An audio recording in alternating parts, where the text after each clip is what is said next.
I'm Brad. Welcome to our 2020 Advent series, When God Came Near. Have you ever received a gift at Christmas time that just shocked you? It blew you away. It was so unexpected and surprising. A few years ago, my wife, without me knowing it, was working extra jobs, saving up money, and she bought me the second generation iPad. And I like technology, but I never saw this coming. It was so thoughtful. It was so generous. I was legitimately stunned. That's really one of the great things about Christmas. The story of Christmas is shocking, surprising, and it's overwhelmingly filled with good news for you and for me. Matthew chapter 1 tells us the beginning of Jesus being born, and it is shocking. Now, most of us do not pay attention to the first 17 verses in Matthew chapter 1 because of the genealogy. But in the genealogy is this shocking, surprising, amazing story. A story of a woman named Tamar.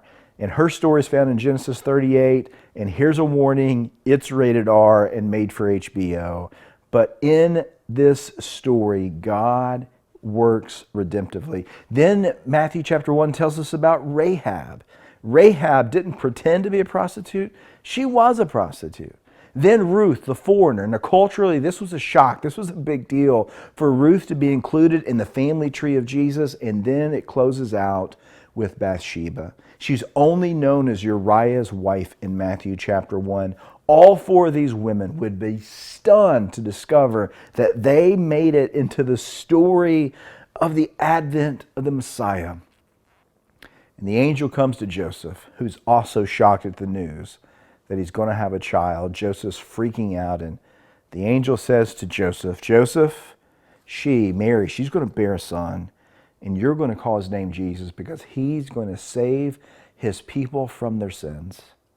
And all this took place to fulfill the word spoken by the prophet, behold, the virgin shall conceive and bear a son, and they shall call his name Emmanuel.